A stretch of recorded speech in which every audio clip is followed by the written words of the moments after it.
All right, we're starting over. There was a little technical glitch, but we're back. There we go. We're back.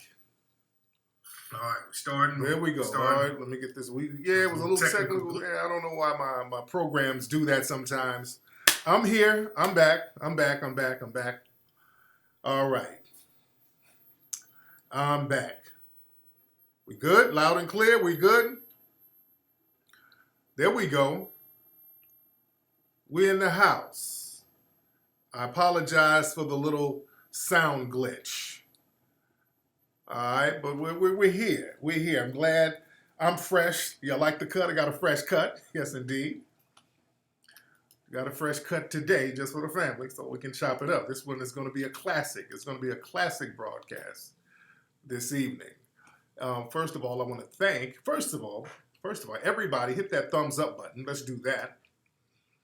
Everybody hit that thumbs up button. Hit that thumbs up button, ladies and gentlemen. And then hit that subscribe button. Let's get that popping. Hit that thumbs up button. Hit that subscribe button.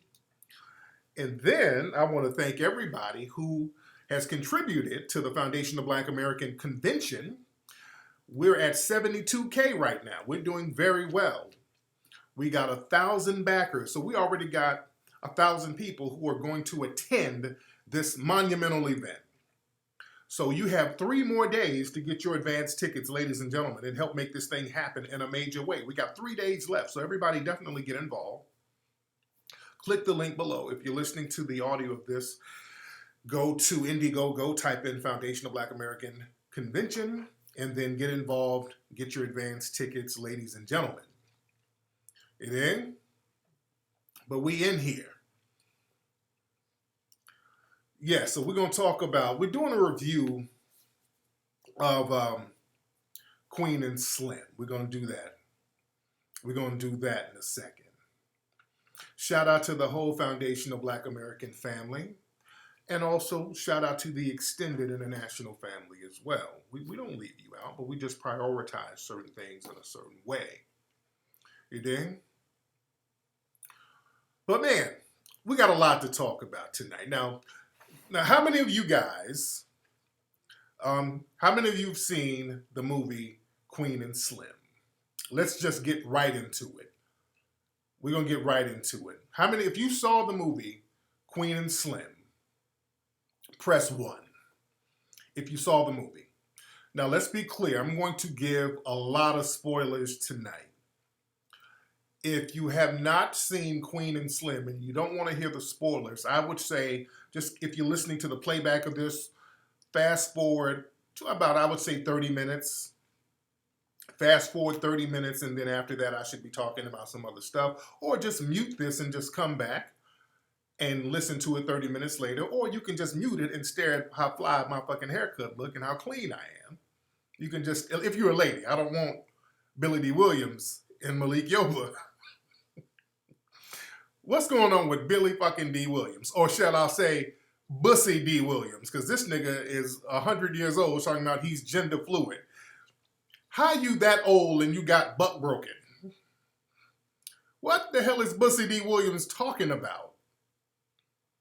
Did y'all hear that? He came out, Billy Dee, and Billy Dee was the man for years, man. I don't know what this dude, is he campaigning for a role? He came out talking about he's gender fluid. The fuck you talking about? I used to idolize Billy Dee Williams, so now I got to take down my Lando Calrissian posters now. He's Bussy Dee Williams now. I got to throw away my Colt 45. Shit. Billy Dee was that nigga back in the day. Damn, they done buck broke the elderly. How you that old getting buck broken? God damn, Bussy Dee. But I digress. I don't know what's going on with these niggas. I hear the game just tears you up, man. The game of white supremacy is a mean one, boy. It does you in, even when you get old. He might be trying to be relevant again. Oh my God. He's trying to audition for another role in Star Wars. And he understands that's the game you got to play now. But man, it's sad. A buck breaking the elderly. But anyway, I'm going to give spoilers for the movie, just so you know. And at least I'm warning you that I'm giving spoilers, because I hate when people give spoilers and it's unsolicited. You don't say anything. You just start telling what's happening. For example, before I saw the movie, I knew what the ending was going to be because some asshole on Twitter said it. I was just kind of scrolling through Twitter and some dickhead told the ending, and I'm like, that's so bitch made. Don't give a spoiler without warning people that you're going to give a damn spoiler. But not a clout chasing ass people out here. You dig? Shout out to POV Hilarious D. Shout out to that brother. Y'all go follow POV Hilarious D on his channel, by the way, ladies and gentlemen. But interesting movie. Interesting movie.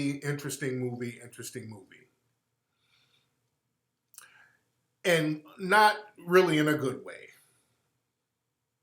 Not really in a good way. It is. But like I said, I'm going to give spoilers. So if you don't want to hear a spoiler, let's be cool. Let's just kind of wait before you watch this. So the trailer looked good. This movie, and I went in there with, open mind, open heart. I'm expecting to see some fly shit. I'm in there I'm like, wow, they about to go there. The premise is a white cop shoots this black couple, shoots at him or whatever, then they have to kill him, then they go on the run. I'm like, oh shit, that sounds like some gangster shit right there. But dude, this movie, understand who it's written by and who it's directed by. It was written by Lena Waithe, the LGBT sister who writes The Shy and all that. Lena Waithe, her experience, they kind of prop her up as a voice of black society. But a lot of these people who, especially in the LGBT, they think that they are something other than black. They're black plus something else. These intersectional black people who don't really understand blackness like they claim. Let's be very clear. A lot of these intersectional black people who are black and LGBT and black in this, and they're black with a slash, black Puerto Rican or black LGBT. A lot of these people, they really don't understand the nuances of foundational black Americans. They look at black Americans through the filters of white society because they feel like they're outcasts. You understand? They don't look at black Americans like you and I. We look at all the different nuances of black America. To them, and let's just be real, black America is bitch, hoe, nigga, fuck that shit, fuck all. Black America is a stereotype to them. So let's just be clear about Lena Waithe. And this is nothing personal against that sister, but even when I look at her writings in The Shy, everything is, yo, nigga, hey, motherfucker, it's jive, turkey, motherfucker. You know what I'm saying? Everything is jive, turkey, nigga shit. Everything is the hood. To them, that's keeping it real black. And we're deeper than that. We're much deeper than that. Family, I've done 6 documentary films, best-selling documentary films, and there was no nigga, bitch, hey ho, motherfucker, jive ass nigga. There was none of that in there because we're more nuanced than that, family. And the director of this movie, Melina Maloukas, it's a Greek name because she's not a foundational black American. Just keep that in mind. I want to say her last name is Maloukas or something like that. It's a Greek name. Her mom is Afro-Jamaican and Afro-Cuban, and her dad is white. He's like Jewish and Greek or something. But her dad is white. So this is who's telling you our story, a story of black Americans.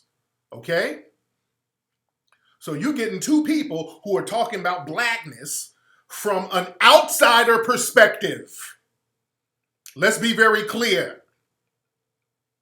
Because people try to dump all types of shit on us and call it black. No, these are people talking about blackness from an outside perspective. They do not understand the nuances of black Americans. They really don't. Everything is jive, turkey, dolomite, nigga shit. Let's just be clear on that. Lena Waithe, she wrote the story. She's going around bragging that the white people didn't tell her what to do. She had last word on everything. She did this and she did that. The person who came up with the story is a white man named James Frey. I think it's James Frey. If you remember this guy, James Frey was the white guy who wrote this book talking about, it was his memoir about his autobiography, and it was filled with lies. And he was going back and forth with Oprah. He was on Oprah lying about this damn book, and it was a real big fallout about that. Y'all remember him? Y'all remember that guy? And Oprah kind of berated the guy, and then Oprah had to apologize because you can't be talking to white daddy all fucked up. But this was the guy who came up with the story, James Frey. He wrote a book, A Million Little Pieces, that was full of lies, which was he's a lying white man. A lying ass white man came up with this story, okay? So let's just understand the fuckery that's already there. Yeah? Oh, you want to see? Oh, this is the whole shirt. Foundational Black American shirts. Get this at hiddencolorsfilm.com. Hiddencolorsfilm.com. So he came up with the story. So y'all look all this stuff up. So he came up with the story, but Lena says she gave him a story by credit, but she wrote all the dialogue and all that stuff. Okay. All right. So let's get into the movie. So the movie, it starts off good. It starts off good. I'm into it, and the good thing about the movie, number one, I'm giving you the good and bad. The good thing is, I think the acting was good. The acting was good. My man, he's the British brother who's in it, and the sister, she's a non-foundational black American who has a zaddy. She has a zaddy. Okay, let's be clear. She has a zaddy. The lead actress, beautiful sister, but she has her zaddy in real life. Okay. I think the acting was good. I think cinematically it looked good because shout out to Ola. Everybody say what's up to my brother Ola. And Ola sent me a copy of the script, and we're going to get into that. Ola sent me the script, my nigga. Wow. Nigga. I'll get in that in a minute. We got to take our time with this. Whoa, we got to take our time with it. Cinematically, it looked good. The sister who's the director, she's a music video director. So visually, the shots and the locations, all of that looked good. I will give you that. The lighting was good. I like that. Visually, it was a good looking film visually, cinematically. Okay? That script was garbage. The script was trash. The premise of it, that's basically the meat and potatoes, just the premise of it. They shoot a cop and then they go on the run. And that's pretty much that. It's a one premise type of film. Everything else falls apart. Everything about this film falls apart. Everything the two main characters were doing made zero sense. Let's just be real. Anybody saying this was a great movie, dude, the shit they were doing in this movie was making zero sense. They killed this cop. The cop, it was a racist cop trying to gaffle him up. The cop shot the sister. Then the brother took the gun and shot the cop. They were like, oh, damn, we got to go on the run. They just met each other on a Tinder date. So they didn't really know each other. So they're getting to know each other. So they like, oh, we got to get out of here. We got to go. So they go on the run. Their car runs out of gas. They were heading down to New Orleans, and the car runs out of gas. So a white man gives them a ride in his truck. He turns out to be a sheriff. And I don't want to get too much into. So anyway, they end up throwing him in the trunk of another car, then driving off with his truck. Okay. So they're driving off in the truck. They get hungry, so they pull up to some fast food joint and ask a little fat black kid to go in there and buy them some food. So they're supposed to be on the run. They just shot one cop and killed one cop. And then threw another sheriff in the trunk of a car and stole his truck. So they go buy some food, and now they're sitting in the back of the truck eating the food, talking. And I'm looking at this like, who would do that? I'm looking at my lady, I'm like, what the fuck are they doing? Who wrote this? Why would this make zero sense? This is what I'm talking about. I'm like, they're sitting in the back of a truck talking real casually. They just killed a cop, threw another one in the trunk and stole his truck, and they're in the back of the truck talking while eating burgers. I'm like, what was Lena thinking about when she wrote this? So it was little stuff like that. They would be driving, they're on the run, and they're like, let's pull over and let's play with some horses on the side of the road. So they're on the run and they pulling over, playing with horses, riding horses. I mean, they were doing ridiculous stuff that made no sense. It was just a bunch of stuff that was script filler. They didn't know what to put in there. I mean, she didn't really know what to put in the script. They're just putting all types of stuff in the script. So they're trying to make this like a love story. And there was another scene where they needed gas, and he went into the store, family, the black guy, the character, the lead guy, and he was like, give me some gas. And he showed the white guy behind the counter his gun. And the white guy was like, hey, can I hold your gun? I've never held a Glock before. If you let me hold your gun, I'll give you all the gas you want. And this fool let the damn clerk hold his gun. I'm like, what the, who? This don't make no sense. This is the kind of stuff that was in the movie. I'm like, this don't make no sense at all. Yes. People are like, huh? Yeah, that's what I was saying. This is what I was saying. He gave the clerk his gun, and the clerk kind of pointed the gun at him like he was going to shoot him, but he didn't. So this is the kind of stuff that was going on. I mean, me and my lady are looking at each other like, what the hell is this? They were doing stuff that was just so ridiculously stupid, it just kept taking me out the movie. So, the two main actors, now notice, and this is a theme in Hollywood, the two main actors, what's his, Daniel, I can't think of his last name, and the sister, Jody something, I can't think of her name. Now, these are two non-foundational black Americans, and I want y'all to notice something because this is the theme with what Hollywood is doing now. They're putting non-foundational black Americans in these lead roles. And notice, even though they might do stupid things, there's a dignity that they have. They make sure the foundational black Americans, the non-foundational black American, the foreign actors who play foundational black Americans, they make sure that there's a certain level of dignity with them. Daniel Kaluuya, something like that, yeah. So they make sure that there's a certain dignity with them. The sister was a lawyer and blah, blah, blah. He worked at like Costco or something, but there was a certain dignity about it. But the other characters, the ones who are played by foundational black Americans, they make them complete buffoons. There was a scene early on in the movie when they stole the truck and they were eating the burgers and the little boy went and bought them some burgers. They were about to leave. They made a mistake and hit the little boy's dad. The little boy's dad was standing in front of the truck and they made a mistake and hit him. And the little boy's dad, the little fat boy, and his dad was fat too. His dad was a buffoon. His dad, him and the little boy and his dad were having a conversation like, his dad was like, come on, man, help me up, little bitch ass. Help me up with your bitch ass. And the little boy was like, don't call me a bitch, your mama bitch.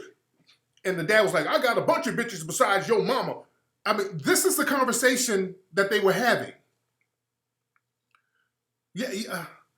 I'm like, what the hell is this? You're like, yeah, your mama a bitch. I mean, this is a dad having a conversation with his son. I'm like, what is that? Yeah, he was cursing at his son, and then they had to, the Queen and Slim had to take the fat boy and his dad to the hospital to drop him off. Like, man, y'all gotta drop me off in this motherfucker. So he's bucking his eyes. Yes, dude, yes. I'm like, they really made this guy real buffoonish. And then they dropped him off at the hospital, and that was it. I'm like, well, what the hell? Okay. That really had nothing to do with anything. I'm not even lying, dude. I mean, I'm not lying. I mean, that had nothing to do with anything. He dropped him off at the hospital, and then that was it. You didn't see him no more. So it wasn't germane to the story at all. It was just, I don't know, they just threw that in there just to show niggas buck dancing. So, basically, they driving around, and later on in the movie, they cut their hair and they get the girl's uncle's car, and they're supposed to go to Atlanta somewhere, and then they stop off at a juke joint. Hey, let's go dancing. I've never danced before. So they had a juke joint, some little hole in the wall place. Dancing. It's like some blues singer on stage. It's a real dump hole in the wall. Some of the people in there knew who they were, but they were like, hey, you're safe here. So it kind of had an Underground Railroad type of vibe to it. Because this movie basically was a hip-hop version of Harriet.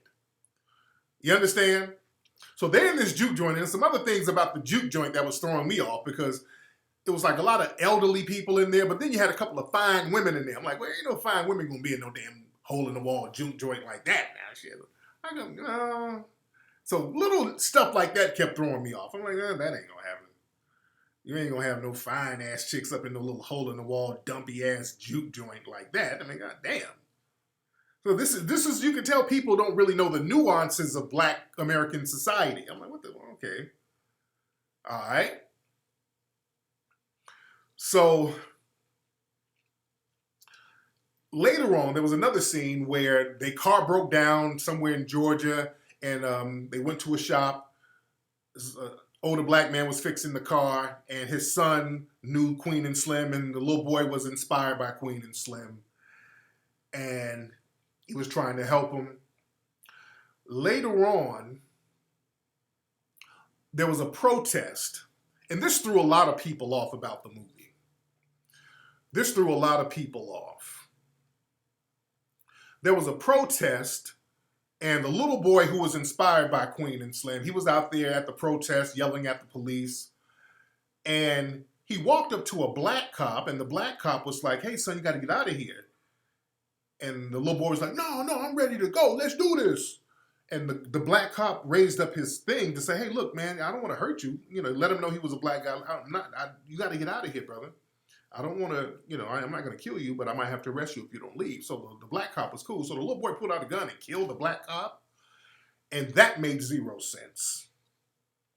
And the message, I think that was to say was, hey, black people are just violent. It ain't about race. Black folks just want to be violent just to be violent. That made no sense at all. A lot of people were turned off by that one particular scene where the black kid killed a black cop, really for nothing. The black cop was actually trying to help him. He shot a black cop in the head. It made zero sense whatsoever. If you look at the movie, the only bad person, the only bad white person was the cop in the beginning of the movie. They made sure to make it seem like the one white cop at the beginning of the movie, he was a bad apple. All the other white people were cool.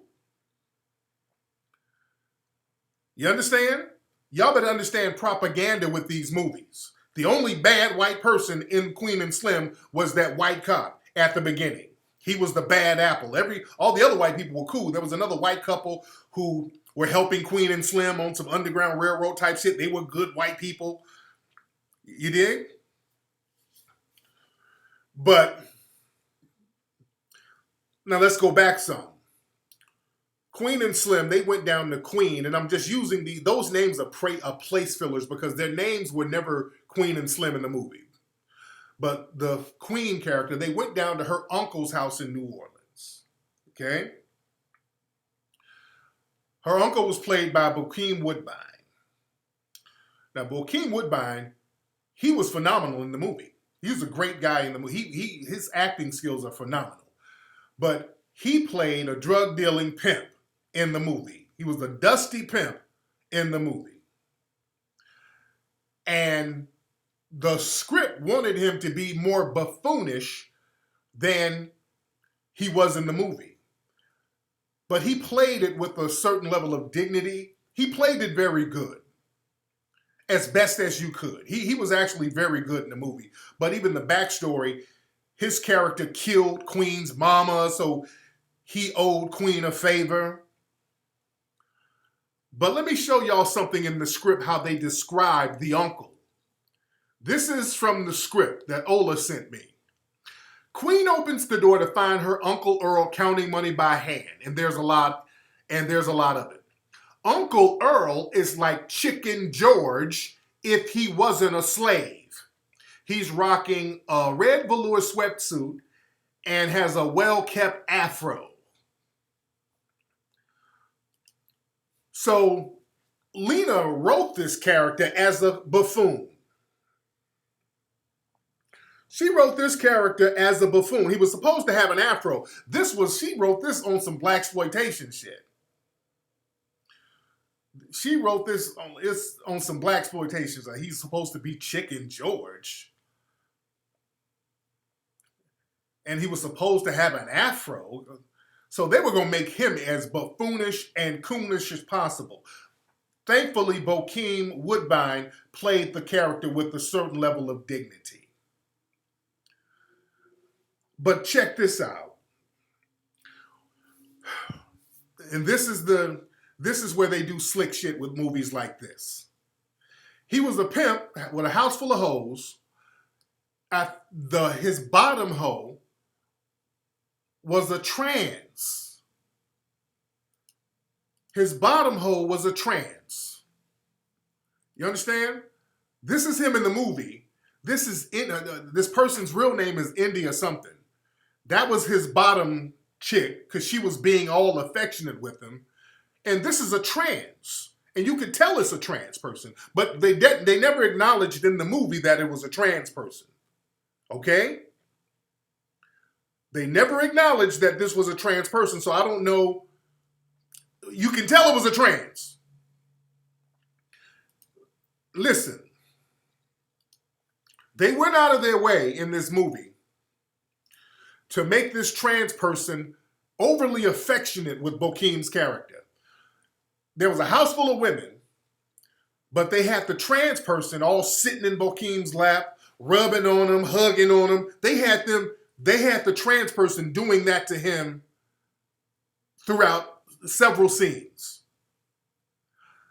Yeah, that person, he's in the show Pose. They were buck breaking Bokeem Woodbine.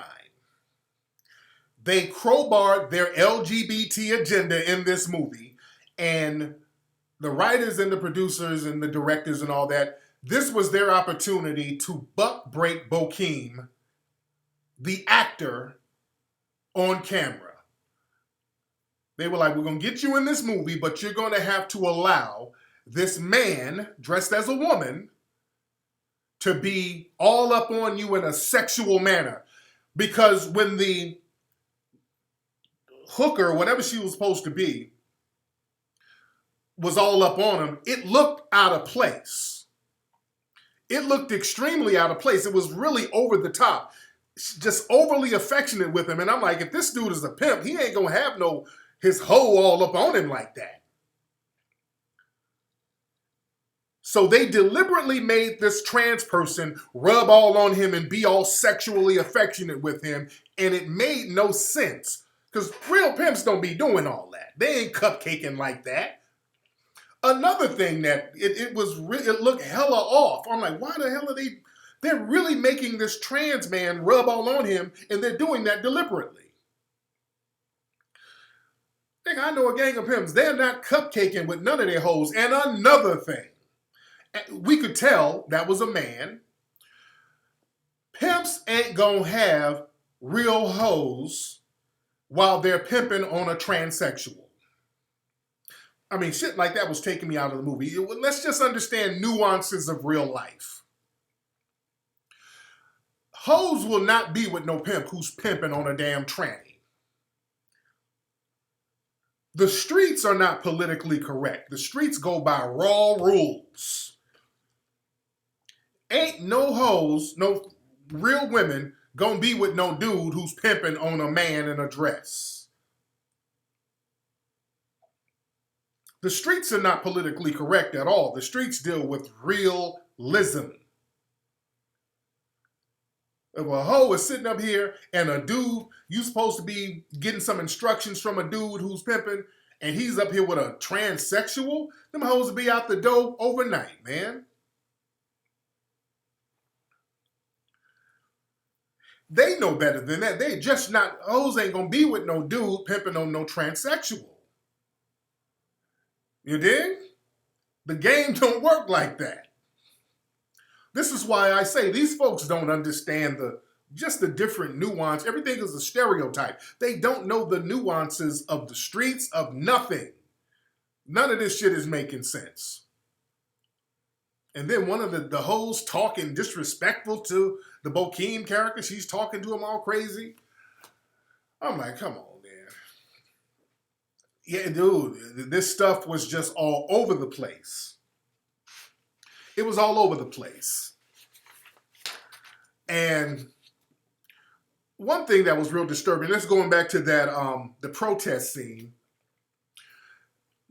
When there was a protest scene, they kept editing the protest scene back and forth with a sex scene that Queen and Slim, they went to a cemetery to see the tombstone of Queen's mother. So then Queen and Slim started having sex in the car. As they were having sex in the car, the director kept showing them having sex and then showing the protest where black people were getting beat up. Sex, beaten up. So they were going back and forth with these real weird edits. Sex scene, black people getting beat up. Sex scene, black people getting beat up. Black kid shooting a black cop. So they're going back and forth with this black sex and black violence. That shit became a damn black porn snuff film at this point. That confused a lot of people. A lot of people were like, what? That didn't make no sense. That was for white people. White people get off on our sexuality and us being violently harmed. That scene in particular was 100% for white audiences. They get off on that. Watching us get killed, that's like a snuff film. They get off on it. So they were mixing up black sexuality and sexual and black violence. It was real weird. If you're a black person, if you're a white person, you love this shit. Slave play. You just like on the plantation. You raping people and beating them. They got off on that. This sadomasochistic type of relationship they had with us. You dig? And the same dynamic that was happening out there in Ferguson, where all that violence out there, black people being violently harmed, and the Black Lives Matter crowd out there hooking up with each other. And it became a speed dating sex thing out there with them. All these LGBT Black Lives Matter niggas out there laying up with each other while all the violence is going on. Yeah, this movie was basically an embodiment of the Black Lives Matter, meaning they use black violence to piggyback off of it, exploit it, and bring in other agendas like immigration and LGBT agendas. That's all it was. You dig? Yeah, they on the run, but they having sex in a car. They doing all types of crazy stuff. And in the final scenes, there was this coon character who they were supposed to meet down somewhere in Florida. They were supposed to meet this dude, and he turned out to be a coon. And they made sure the coon was the foundational Black American. See, this is what kills me when people say, well, how come you don't have no foundational Black Americans in these leading roles? And they're like, we can't find them. We can't find them. Well, when there's a coon role, y'all damn sure know how to find a foundational Black American. They know how to find a foundational Black American. So anyway, this one dude who was supposed to help them get a plane to Cuba, he was like, yeah, trust me, I'm about to get y'all a plane, whoop, whoop, whoop. So he ended up turning them into the police, and at the end of the movie, they're showing him with a bunch of money because he got the reward money for turning them in to the police. So this Negro turned him in. Now, the thing is, in the script, that coon character, this is him. He was supposed to be an obese white guy. In the original script, He was supposed to be a white dude, but they did not want to show white people being bad. This is why I'm telling you, somebody from the top, this is an obese white guy, somebody told them, you can't have any more bad white people in this movie. They could not, they only had one bad white person in that movie. That was the white cop at the beginning. That was the bad apple. No other white people were bad. So that Negro was like the bigger long. This is what I'm saying. This was like a hip-hop Harriet movie. They get the lead actor or actress who's a non-foundational black American, and the coon in the movie is 100% a foundational black American. They make sure of that. And the message they send is, number one, it's two messages.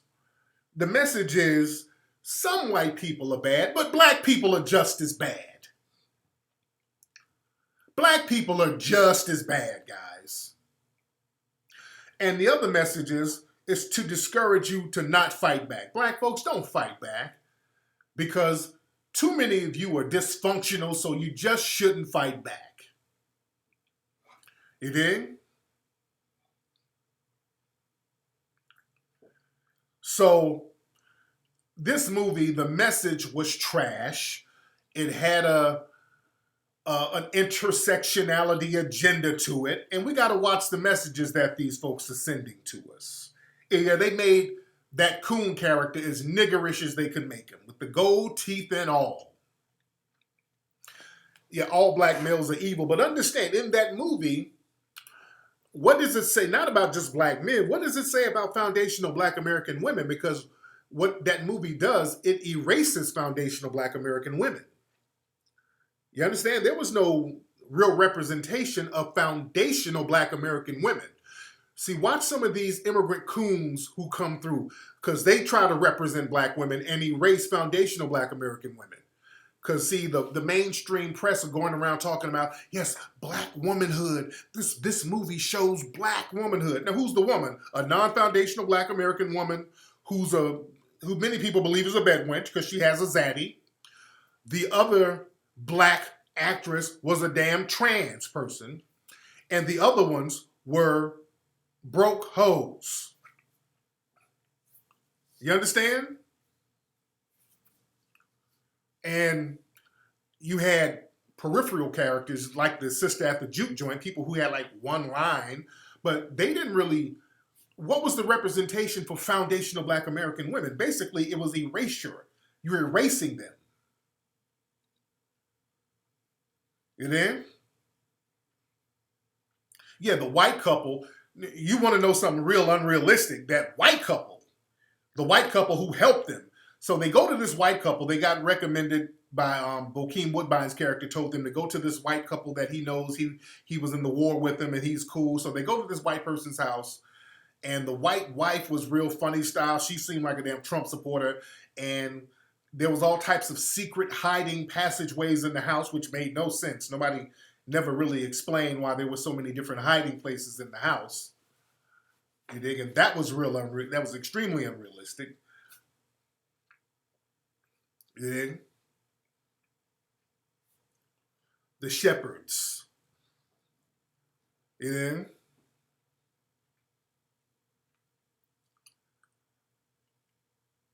But this movie, again, the message is showing non-foundational black Americans in a very dignified way, but showing black Americans, this is supposed to be an insight of black America. They're going around the country showing you what black America is, and black America is a bunch of jive-ass stereotypical Negroes running around here with 70s style dialogue. When you look at that movie, all the black people, other than the main characters, were stereotypes that white people like to see. When you look at that movie, look at the black characters, it was a bunch of dysfunctional damn stereotypes.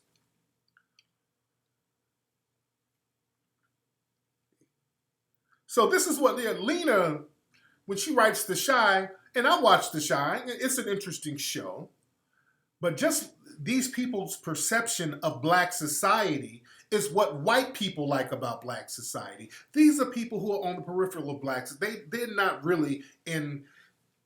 They don't really understand the nuances of black society, and these people start trying to represent us, and that's a problem. They try to represent us, and that's a damn problem. And we should call these folks out for trying to direct these movies about black Americans, and it's full of bullshit. You dig? These people try to direct these movies about us, and they got all these goofy stereotypes. No, that's not what it is, and we should call them out. And that's a pattern. Just like with, look, Universal put this movie out, and Universal put out Harriet too. So there's a theme here. Just like with the bigger long character in Harriet, and that's my brother Omar Dorsey. He had to work with the script that was given to him. But in the script, oh my God, I mean, who's writing this stuff? I was gonna kill you, bitch. Come on, Harriet, I was gonna kill you. I was gonna get this money to go buy some white whores. I mean, they had the bigger long character just way on the coon train. You dig?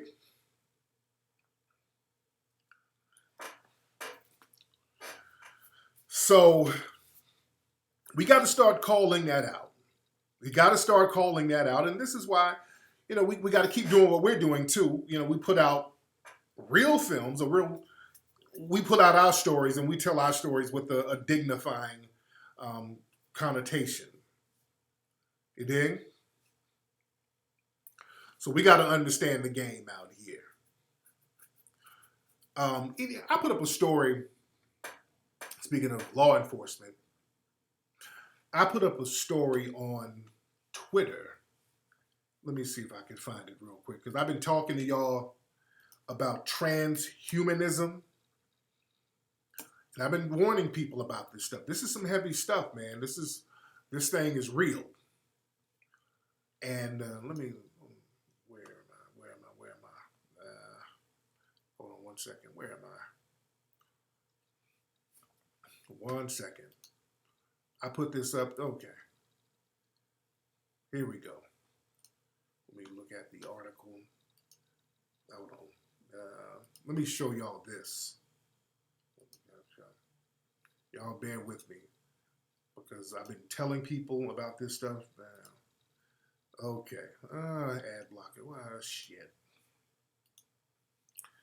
Okay. Allow, I guess. Hold on. The hell is this shit? I'm trying to read the Daily Mail. They got it in there. Okay. All right. Cyborg super soldiers. God damn it. Come on, man. Okay. Come on, dude. What's this ad? Okay. Okay. They got this ad blocker thing up. How do I disable this thing, man? I want to read this thing, but they got a goddamn ad blocker up on my page. Okay, I don't know how to disable this thing. Okay, so I just do this. Okay. All right, it says U.S. military scientists create plan for future cyborg soldier. I want to read this thing, but I got some stupid ass ad blocker on. So basically they got, and I've been telling people they're trying to do this. They're claiming that they are going to make some cyborg super soldiers, basically some damn RoboCops, by 2050. So that means they already have them. That means they already got them. And they're probably going to roll them out by 2050. They already got them. If they're talking about what they're going to do in 2050, they already got them. So they're talking about these cyborgs, transhuman soldiers, basically these bionic soldiers that they're going to release around 2050. And why that year? That year is very important, because that's the same year they keep projecting when the white people in America will be a minority in America. 2050, they're saying that white people are going to be a minority here. They're going to be a minority here. So they're already thinking decades down the line, family. So what they're going to do, because their numbers are going to be small, I've been telling y'all, it sounds like science fiction because their numbers are going to be small, which their numbers are already small. I keep telling people there's more than 13% of black people here. It's way more black people here than just 13%. They undercount black people all the time.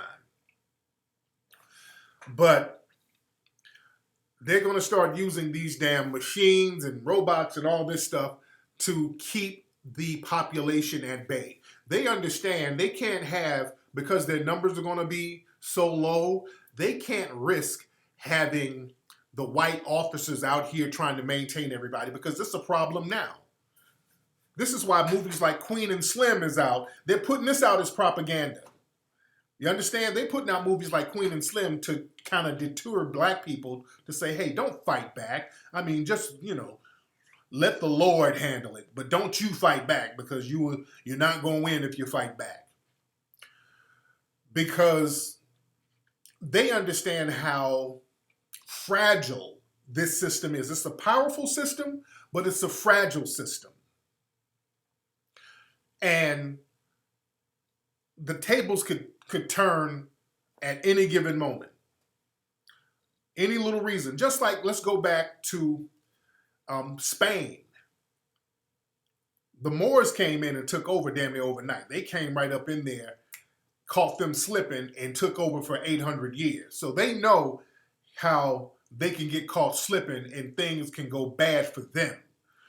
So they understand they can't maintain an apartheid system like they did in South Africa, where a very small minority is going to rule the majority. Not over here, because we kick ass over here. We're the minority population, and enough of us will get out here and whoop a little ass. So they're already figuring, hey, if we become a minority population with these foundational black Americans who are with the shit, we're going to have to get some robots out here. Look what they needed to do with Micah Johnson. When Micah Johnson went out there in Dallas and started letting loose, they weren't going up in that building with Micah Johnson. They sent a robot in there on Micah Johnson. They had to send a robot. So let me tell you something. Imagine if there were 10 Micah Johnsons in a city. That would shut down a whole state if there were 10 Micah Johnsons. So they need robots, dude. This is why they're pushing that transhumanism stuff. It's real heavy, man. This stuff is real heavy. See, when you start talking like this, black folks want to hear white people talk about it before they believe it. Thank you, D-Tub. And everybody go to hiddencolorsfilm.com to get Hidden Colors 1, 2, 3, 4, and 5. See, black folks, we got this thing. We don't believe shit unless a white person tells you. If a black person tells you something, your coon spirit has to come through and start complaining. Why are you telling me that? You trying to sell a DVD? You pimping the community? You pimping the community. You start talking dumbass shit. And niggas wait till the very last minute to start believing some shit when somebody's trying to put them up on some game. Because let me tell you something. White people ain't going to tell you the truth about a lot of stuff. White people stay on code for the most part. They don't tell on each other. White people rarely tell on each other. They put information out, but they don't start connecting the dots like it should be connected. It's not like they don't know. They know. Just like when black people try to tell white people about the Hidden Colors film. I always tell black people, white people know about Hidden Colors. White people know all the information in it. They're the ones who try to get the information and hide the information. White people know about all the information. White people know. And I was talking about this the other day. They just don't share information with us. White people go out of their way to not share information with us. They know stuff. And we got to start looking at things from a practical standpoint, not always from a moral standpoint. See, we think if we make some kind of moral plea to the dominant society, they're going to get right. No, they've thrown morality out the window a long time ago. And morality is subjective. See, black folks, we have a lot of fake morality. It's a lot of fake fucking morality. We got to be practical about certain things. You understand? Because let me tell you something. The white supremacists, you better know how ruthless they are with each other. See, this is what we don't understand. They know how to get on code when it comes to us, but the dominant society, they can get ruthless as hell with each other on a level that we don't even understand. This is why I'm so extremely pro-black about everything, and I'm so unapologetic about it, and I'm unapologetic about not trying to appeal to the dominant society about stuff, because I know how ruthless they are to each other. And I know they can give less than a damn about me or any other black person, so I don't even try to go there with them. Y'all got to watch the show Godfather of Harlem, best show on TV right now. The latest episode was great with Forrest Whitaker. This episode, they were talking about the JFK assassination and how the mafia was tied into all that. And Bumpy Johnson was going, he's kind of warring with some people in the mafia. Very good show, very good dialogue. And there was a very good scene when the Lee Harvey Oswald allegedly killed JFK. They were taking him in, and then Jack Ruby ran up and shot him on live TV. And Bumpy Johnson was like, man, look, if the mafia would go shoot a person on live TV in front of 50 cops, can you imagine what they'll do to me? So he had to get his family out of New York. See, stuff like that, you can learn lessons. Learn lessons from that shit. Learn lessons. White folks, they'll take each other out on some rah-rah shit. They'll take each other out if it's practical. You dig? So we better stop thinking that we're going to appeal to them where they're going to give a damn about us. They don't give a damn about us at all. And that's okay. They never did, and we have to stop trying to appeal to something that's not there. You dig?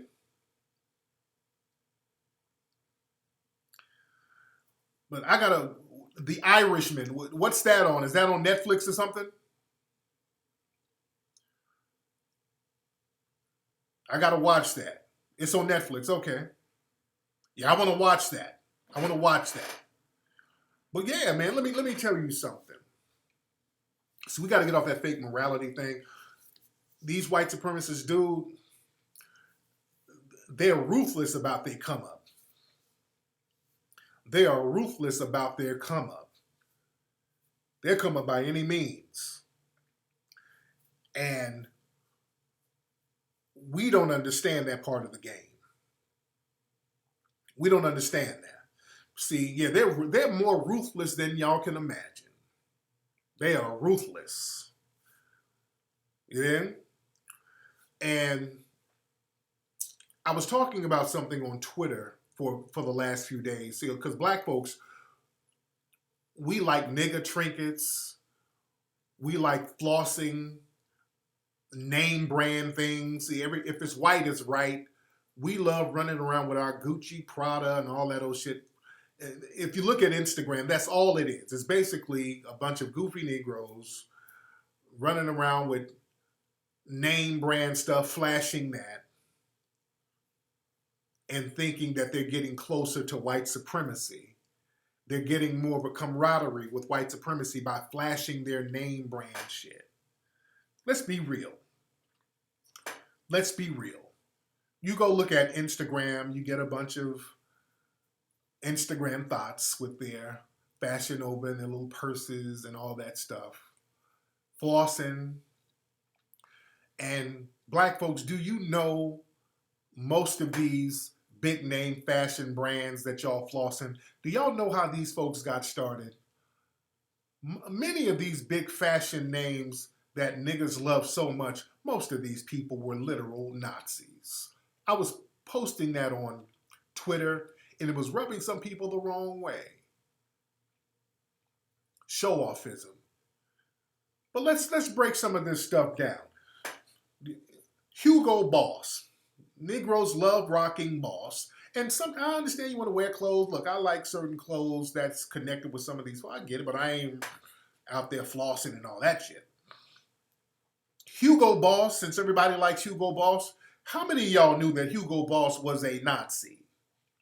He wasn't a Nazi sympathizer. He was a Nazi. He was a card-carrying Nazi. Hugo Boss was German. Do y'all know that? No, not only was Hugo Boss a Nazi, he was the one who manufactured the Nazi uniforms. That's how he got his come up. That's how he started getting in the game. He was manufacturing the outfits. Those are Hugo Boss outfits the Nazi was wearing.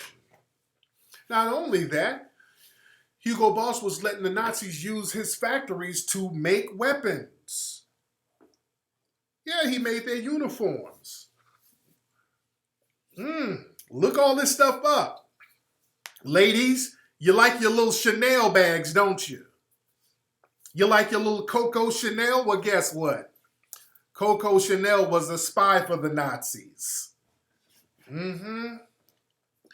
Yep. Look that up. There's a great book on that. She was working with the Nazis. She was a spy going back and forth to France and Germany. She was helping them out because remember, Germany took over France. You dig? And speaking of the French, Louis Vuitton worked with the Nazis. Louis Vuitton was a Nazi collaborator. Google this. Google it.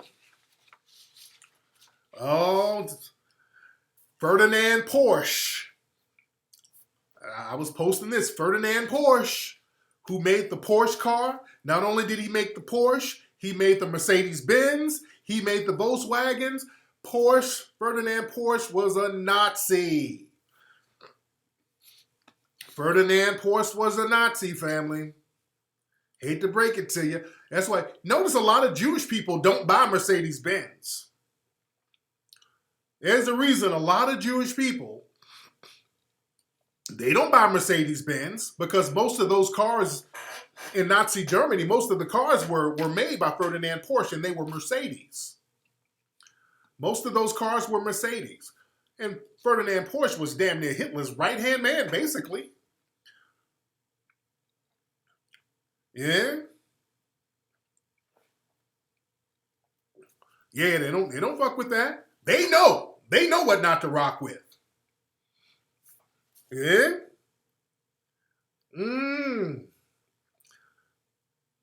Yeah.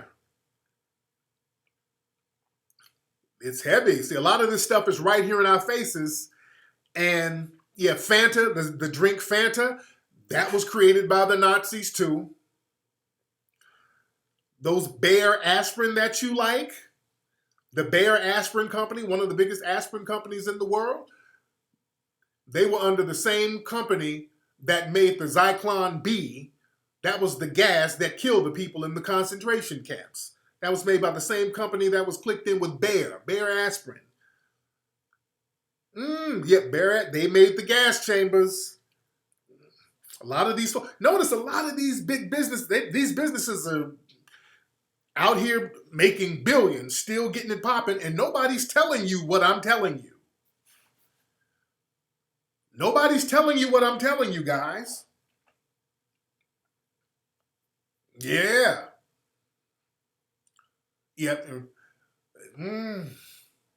See, and white people know Kodak camera. He was clicked in with the Nazis. Yep. Christian Dior. Ladies, I know you love your Christian Dior. I know you like your Christian Dior. Y'all like your Miss Dior. But guess what? How did Christian Dior get started? He got started making dresses for the wives of the Nazis. Google that. That's how Christian Dior got started. Yes. He got started making the dresses for the Nazi wives. His sister actually got put in a concentration camp, and they somehow rescued her out of it, and then he named a brand after her, the cologne, Miss Dior. She's Miss Dior, his sister who was in a camp, and he was making money from the Nazis. This is what I'm telling you, dude. These folks are ruthless with it. Google what I'm saying. This shit is crazy.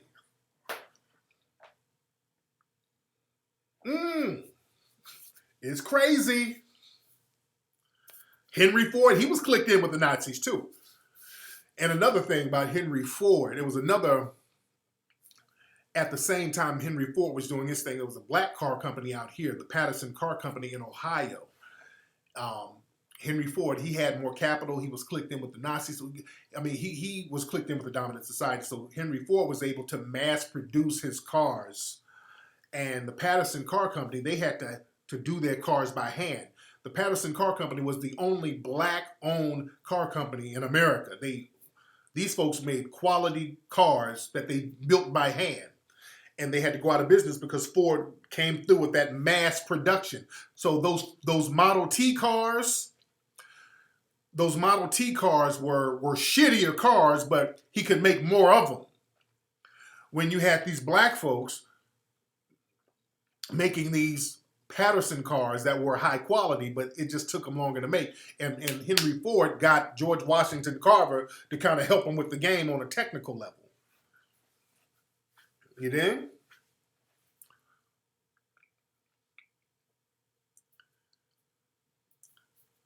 Yeah, that's why, somebody said that's why the Ford cars are trash now. Yeah, that mass production, just throwing a bunch of cars, the assembly line, that's what killed the Pattersons. The Pattersons were on Ford's ass. Their cars were way better. You did? And then what happened when the Patterson family, they had to stop making those cars. So what they started doing, they started making buses.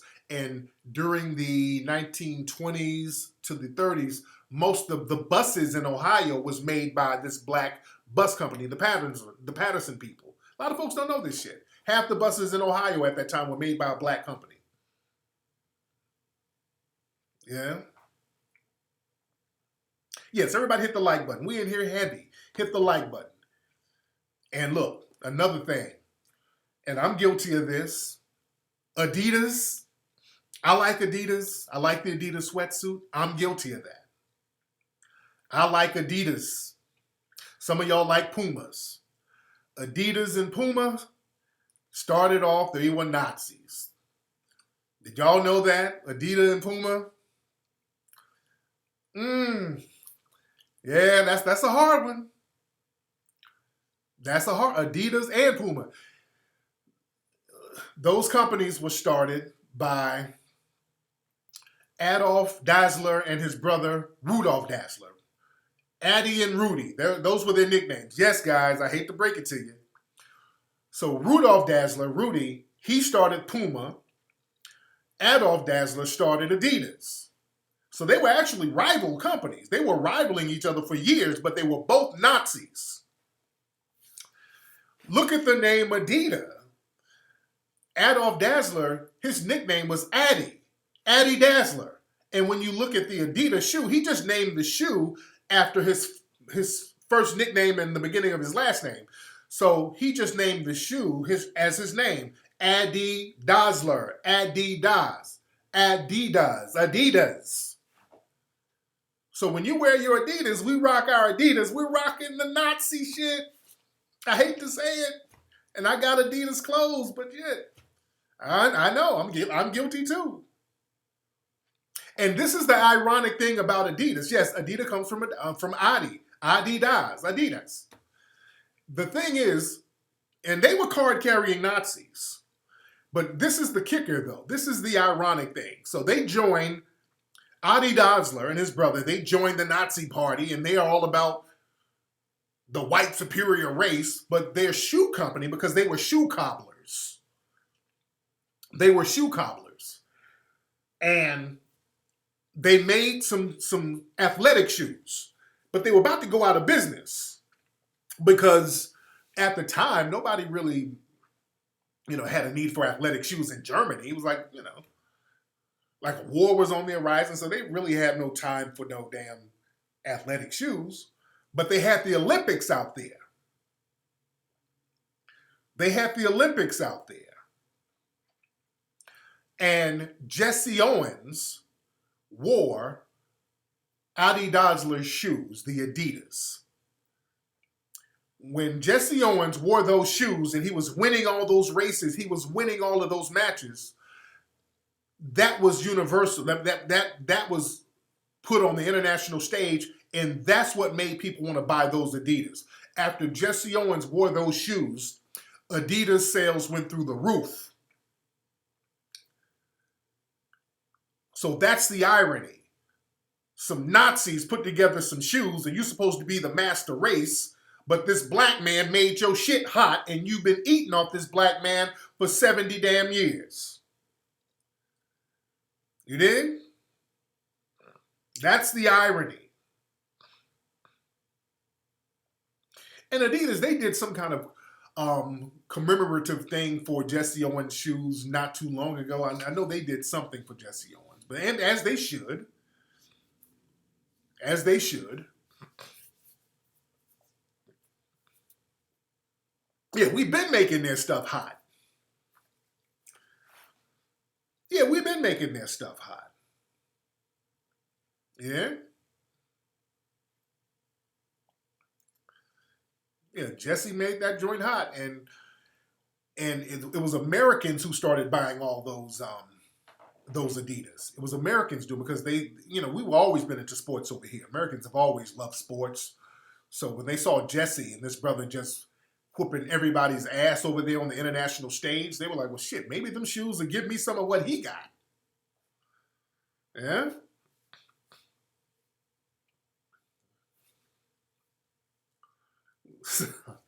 Yeah, so we better understand these little brands that we see every day and where they came from.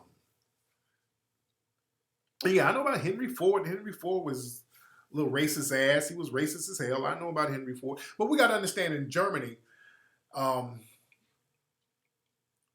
did they get to make all these quality brand items and these companies with these brands that lasted so long? How were they able to do that? See, this is why you got to understand warfare. Germany had these high quality Benzes, these Porsches, these high quality clothes. How did they get access to all of that? They got it through accumulation of resources. Remember, what they did when Germany started taking over during the war, when they started to take over all of these other nations over there in Europe, remember, they went in there and took over France, they took over Belgium, they took over the Netherlands. So when you conquer someone militarily, you get all their resources. You understand? So when you go in there to Belgium and you conquer their land, you go get all their gold reserves, you go get all the wealth of that nation. You go in there to France, you get all the wealth of that nation. All the gold, the diamonds, all their money. And now you coming up with all of these quality brands that have lasted. These brands have lasted decades now. You understand? And slave labor, yeah, those concentration camps, it was slave labor. Hugo Boss, they were using slave labor. Another one, IBM. IBM came up with the damn Nazis, came up with working with them. Look that up. They were the ones providing the time cards and all the documents to keep records of everything. IBM, look that up. A lot of these people were clicked in with the Nazis, man. And they don't say nothing about it now. They were like, there's some white people getting harmed who ain't really white, but, let me go ahead and get me something out of it. Let me get me something out of this game, too. Yeah? So we got to understand the game that's being played out here. And we got to understand, too, all the people and some of these cultures of people who were clicked in with these folks and who were sympathetic to them and who were supporting the Nazis too. Because remember, when they took over France, there was the Vichy. It was called the Vichy French, meaning the people who were hardcore Nazi collaborators in France. And some of these Vichy French, they were still colonizing certain black areas, like in the Caribbean. When Germany went over there to France and took over France, you forced a lot of them to be down with the Nazis. And by proxy, some of these little satellite nations that were under France, many of them went along with the Nazi program. For example, out there in Martinique, the Caribbean island, some of them Negroes was out there throwing up Nazi salutes. This is why I say, you watch some of these Caribbean niggas. I ain't talking about all of you, but some of these niggas from some of these little islands, you better know their history. You better know the history of some of these Negroes because Vichy France, in Martinique, you had some of those Negroes out there throwing up them Nazi salutes. They broke all them niggas. So just imagine that's why when they get around us, they start talking crazy. They get around foundational black Americans, they start sounding like the damn alt-right. That's why I say you better watch the history. We think just because motherfucker got some melanin that we on the same page. Motherfucker might be jet black and his ass thinking like Richard Spencer. Huh?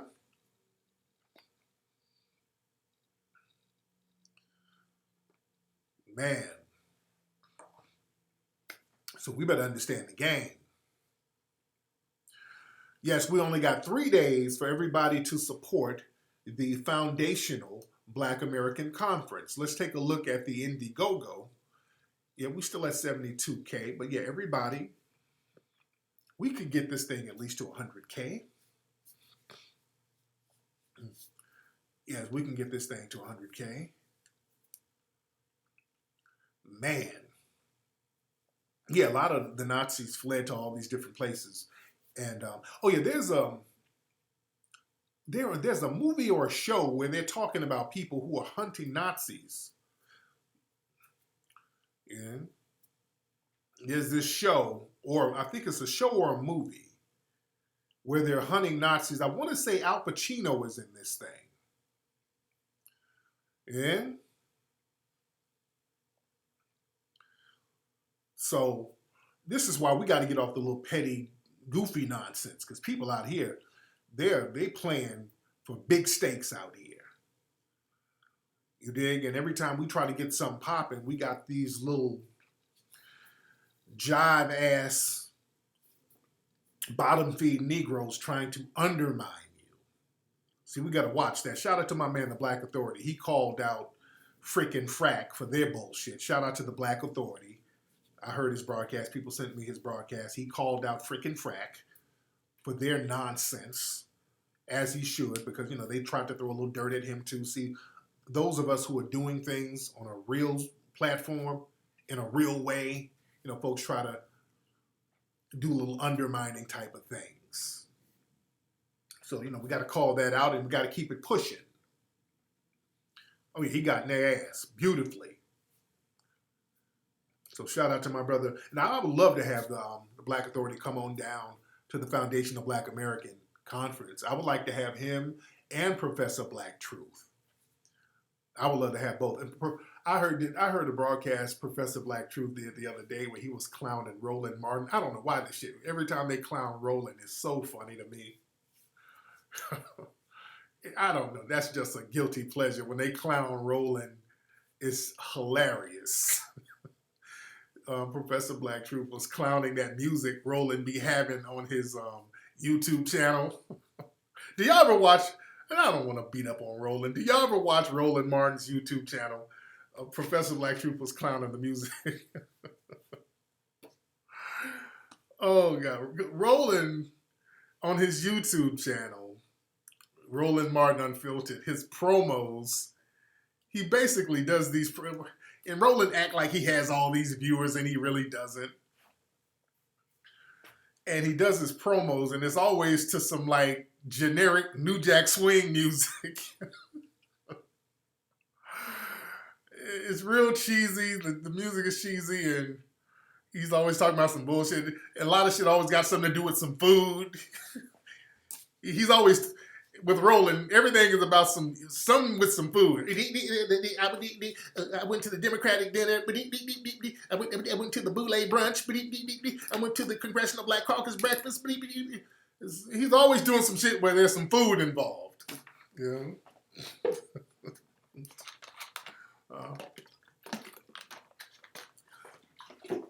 But that nigga promos are hilarious.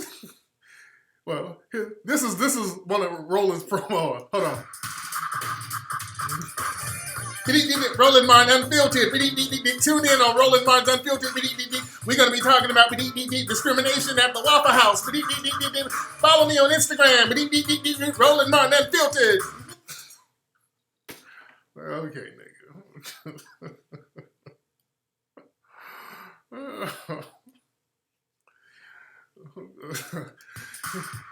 Hey, Roland Martin here. Join me on Roland Martin Unfiltered. We're going to be talking about the lawsuit at the Turkey Leg Hut in Houston. Follow me on Instagram. Be sure to donate and subscribe to Roland Martin Unfiltered.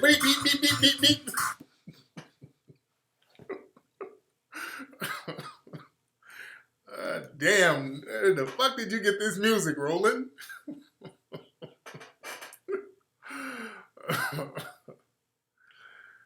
Oh, God, Roland. This nigga.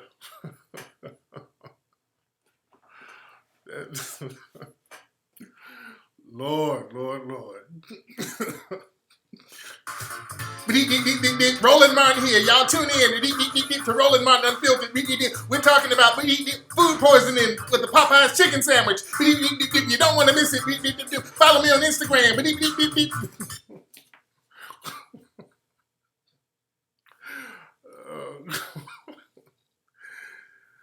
Oh, Lord. Bless Roland's heart. Bless his heart.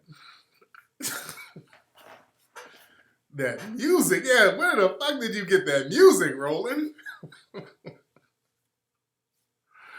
Lord, that shit sounds like late 80s porno music. Oh, goodness. Man. Nigga. But anyway, guys, but look. Y'all go to Indiegogo right here. The Indiegogo page, ladies and gentlemen. Go to the Indiegogo page and get down with the Foundation of Black American Conference. Guys, we got 3 days left. So everybody get involved with the Foundation of Black American Conference. Go to hiddencolorsfilm.com to watch Hidden Colors 1, 2, 3, 4, and 5. And you can watch the movie 1804. Y'all follow me on Instagram at Tariq Nasheed. Well, I'm going to do it like Roland. Y'all follow me on Instagram at Tariq Nasheed. Follow me on Twitter at Tariq Nasheed.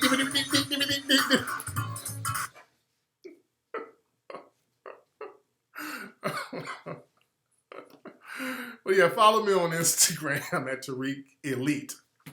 Follow me. Now y'all about to go watch Roland's show to hear the fucking music. Let me pull it up. Hold on. Let me pull it up real quick while I'm here. Fuck it. I'm just gonna be petty. I'm fucking. Fuck it. I'm just gonna be petty tonight. Shit. I ain't got nothing else to do. Hold on. Let me find it. Hold on. Let me play. Hold on. Let me find a real one. Hold on. Oh, God. Oh. Okay. Wait. Where's the one? Come on, Roland. Where you at? Where is it? These beats. Oh, God. Okay, where's the promo? I'm trying to find a promo. Where's oh, God. Hold on. Let me go to the page. Oh, let me just go to his page on wait, come on, hold on.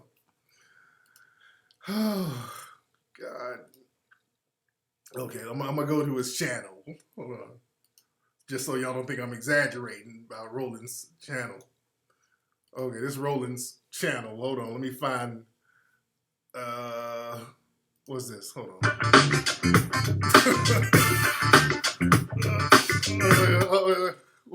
These beats.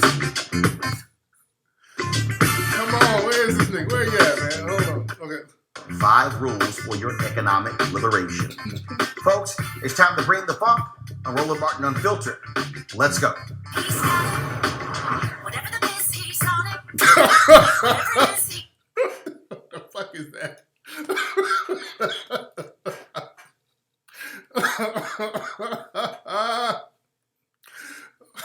Was that somebody doing vocals? Who the fuck was that doing vocals?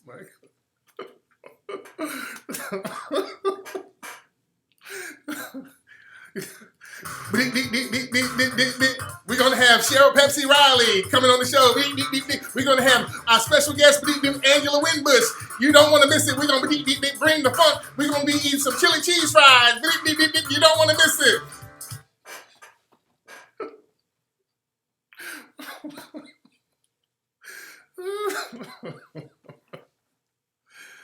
Oh God, Roland, bless your heart, Roland. Bless Roland's heart, man. Oh God, the real shit is funny.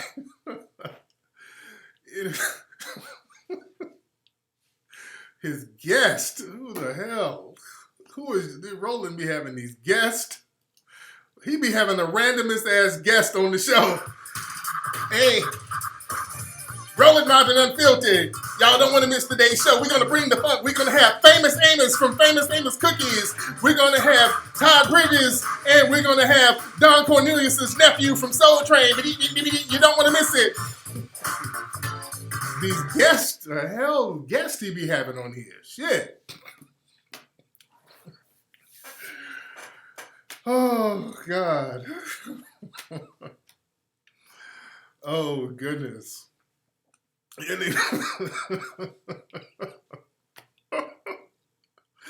Oh, let me leave Roland alone, man. All right, I'm out. Let me go. Let me get out of here. Y'all gonna have me all night being petty as hell. Y'all have a good night, man. I'm out.